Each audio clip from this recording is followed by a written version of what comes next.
to the valedictory session of International Conference on Governance and Justice in Shakespeare, organized by the Shakespeare Society of India in collaboration with Department of English, Faculty of Arts, and National Council for Promotion of Sindhi Language. This event took several of our members' endless efforts, so now it's time to recognize their sleepless labor. And in this connection, first of all, I would like to request Dr. Yashdeep to felicitate Dr. Yogesh Kumar Singh.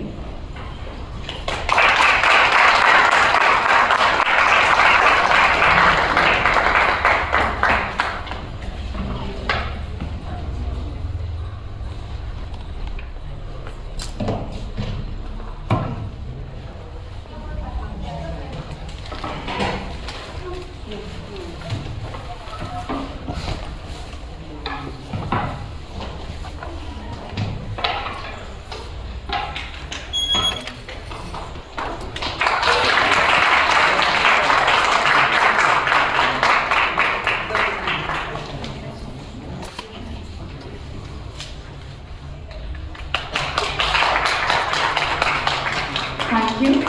Now, I would like to request Ms. Denise Kaur to felicitate Dr. Nidhi Girls.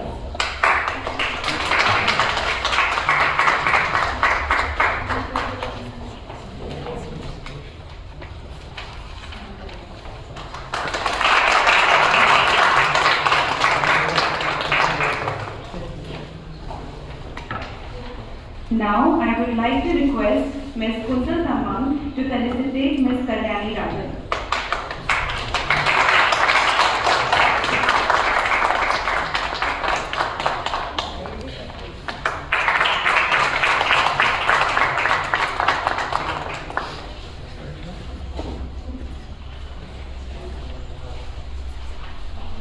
Now, I would like to request Ms. Kalyani Rajan to continue with the further proceedings of the program.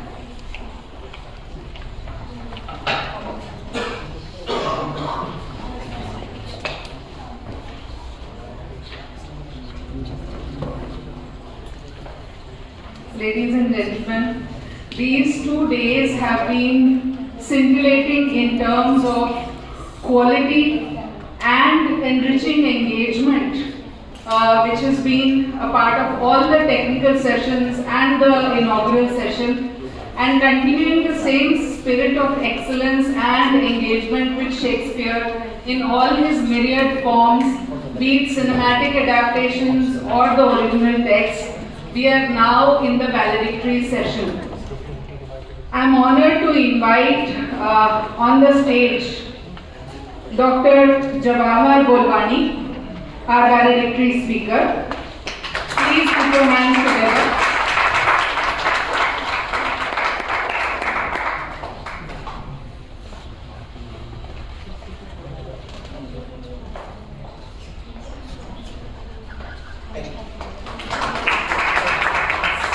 I would like to invite Dr. Yogesh Kumar Dubey, President of the Shakespeare Society of India and Associate Professor at the Department of English University. I would like to invite Dr. Vinod Kumar Singh, Treasurer of the Shakespeare Society of India and Associate Professor at the Department of English University, and Dr. Ramji Yadav to chair the session, eminent Shakespeare scholar and a senior SSI member.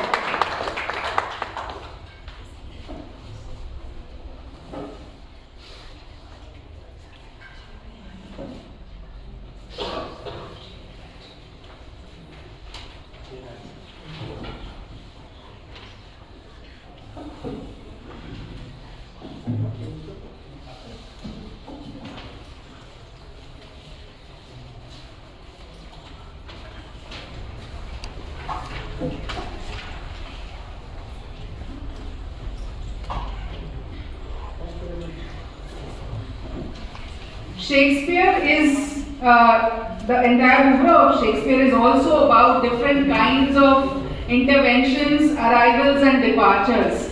So our valedictory session is also an amalgamation of a similar situation. We have a paper presentation by Dr. Yogesh Kumar Dubey, who is going to speak on women's voices and justice in Shakespeare.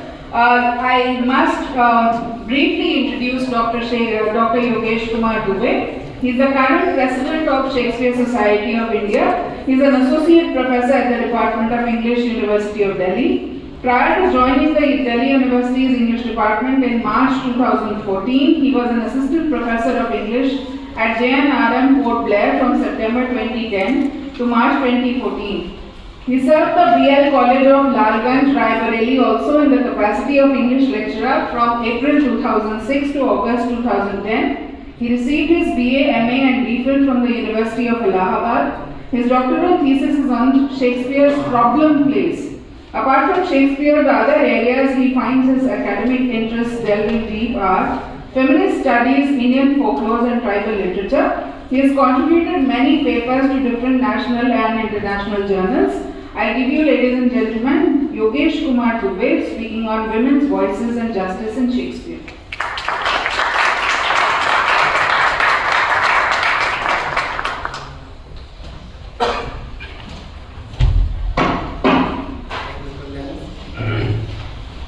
I hope I'm audible. So, since we have almost come to the close of this conference, and one of the members of organizing committee has already taken enough time, I think the justice I have to give by just taking it on me. And that is a smart way also of living and just giving. Anyway, would be focusing at first on justice. What is justice? See, when it comes to Shakespeare, I find him putting us into somewhere in between things, in between points, in between extremes. Either it be the idea of to be or not to be, that is the question. We are not sure. Either it be about what is right, what is wrong. There is nothing either good or bad, but thinking makes it so. From there, and again, with which I started the first day, that is, there is no art to find mind's construction in the place.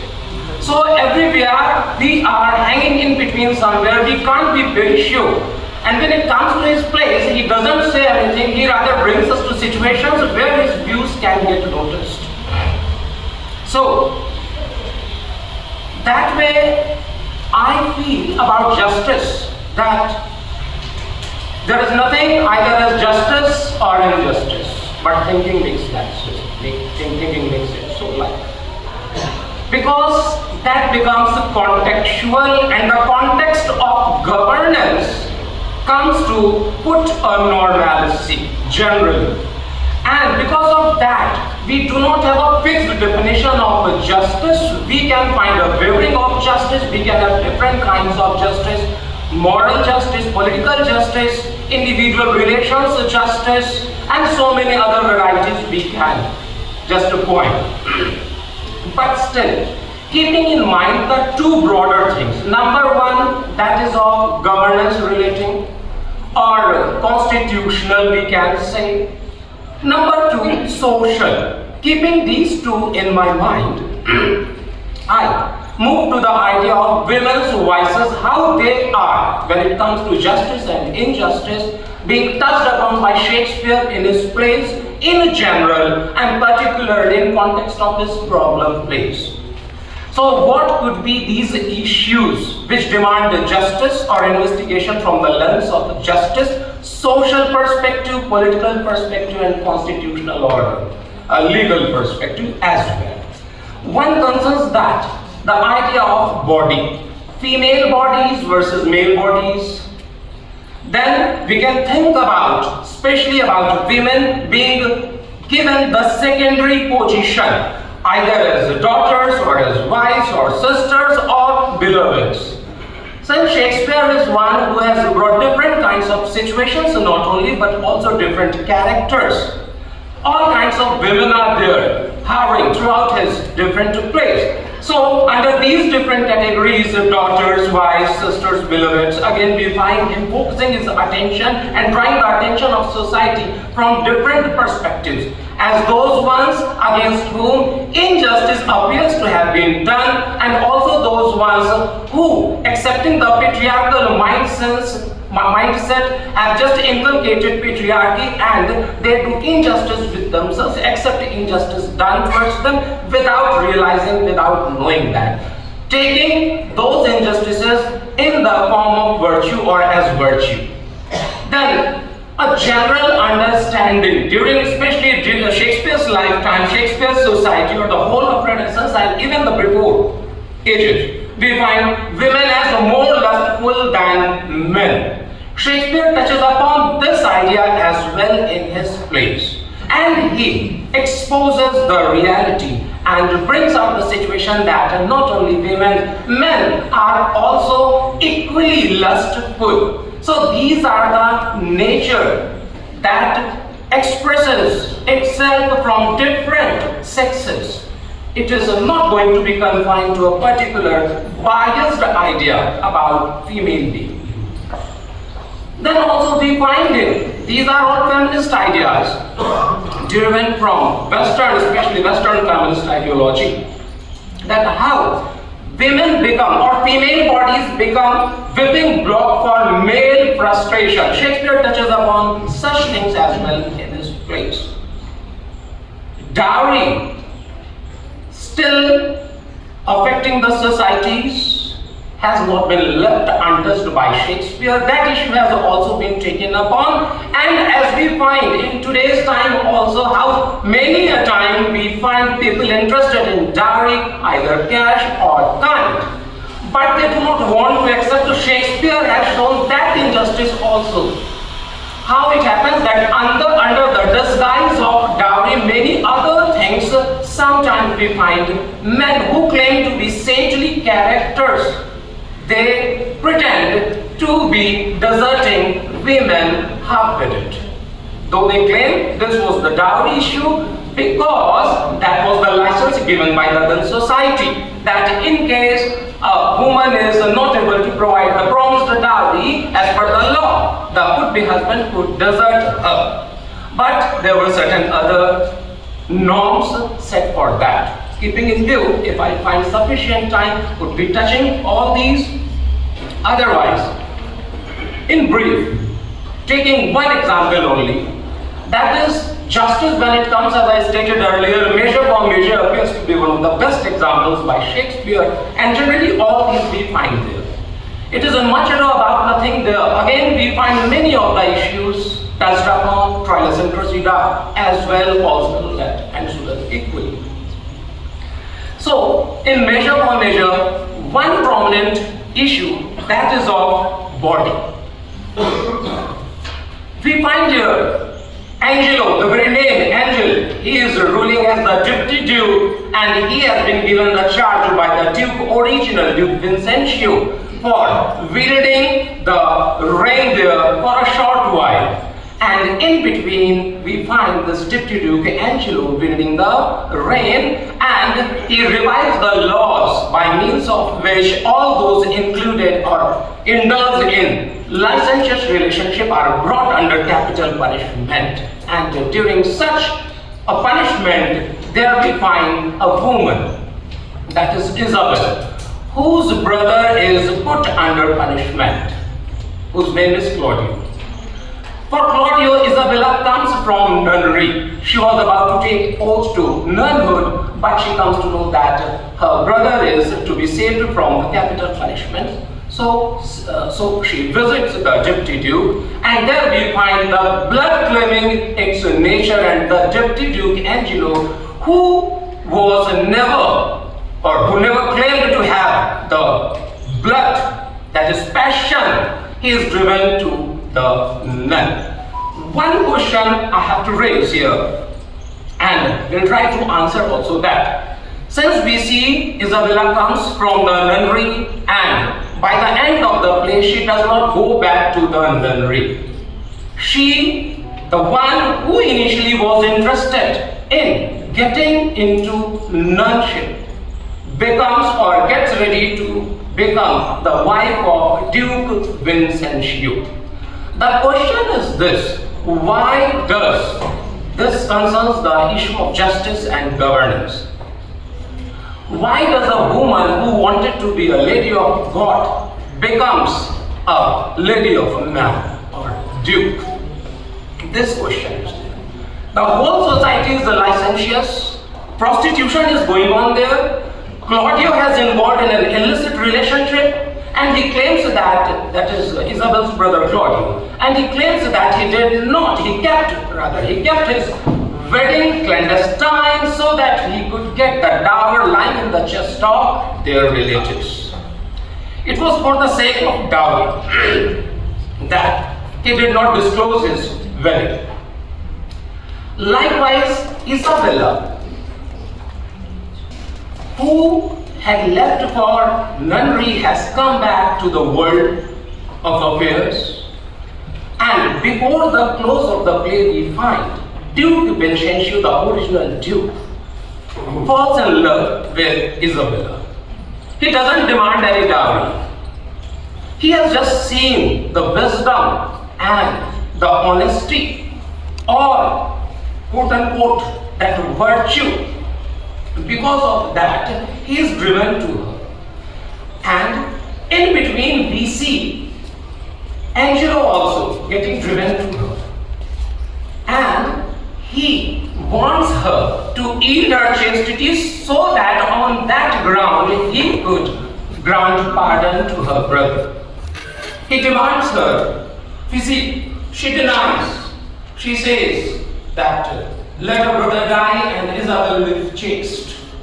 That is, she does not get subdued to that idea of patriarchy, where subduing of female bodies in the interest of male relatives is praised.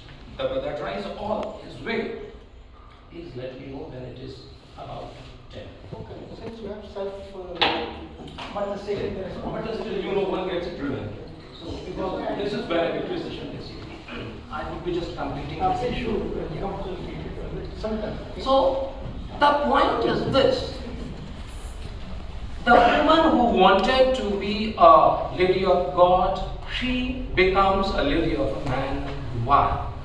What assumptions I can surmise from the society reflected, and not only through measure, but also through other plays of Shakespeare, is that for buying a husband or getting a husband, two things were essential.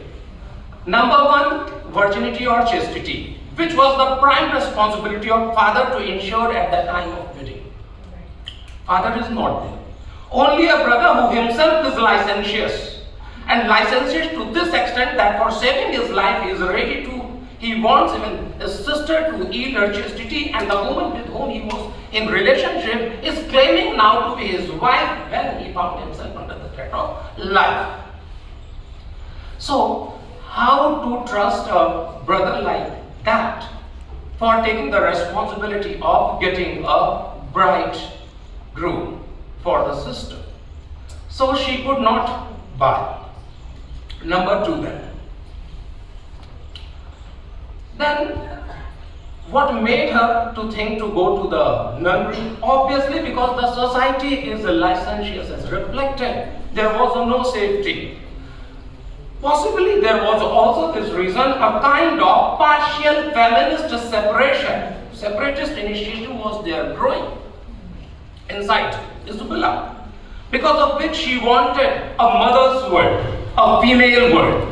And therefore, when she goes there, the first question which she raises in the nunnery to Nun Francisca is about the restrictions and freedom. It is not about religion, it is not about God. Her first query is about what are the other restrictions imposed on the nuns, what she would be practicing. Right. Then, some critics are of the view that it is because of the pressure of the Duke Vincenzo, because Duke Vincenzo has saved her brother's life, therefore she has accepted the proposal. But I disagree with that point, because if she had to save the brother's life on any cost, then she would have accepted the proposal of Angelo, and nobody would have known that. She would have accepted, and brother probably would have got saved. But she does not accept that. In fact, my finding is this, that Shakespeare is trying by means of bringing somebody from governance, that is the duke, into the main line, streamline, by proposing himself an opportunity to a lady, to a woman like Isabella, for sharing his authority, his power for a better governance in the society. And also we find by the close nobody is punished or capital punishment is granted to no one, though as the Duke, Duke Vincenzo as a Duke, we find him putting punishment, capital punishment on Angelo, but we find the merchant of Venice claiming here that mercy seasoned justice, and there we find sister feeling. Isabella joins Mariana, and both of them plead together for the life of Angelo.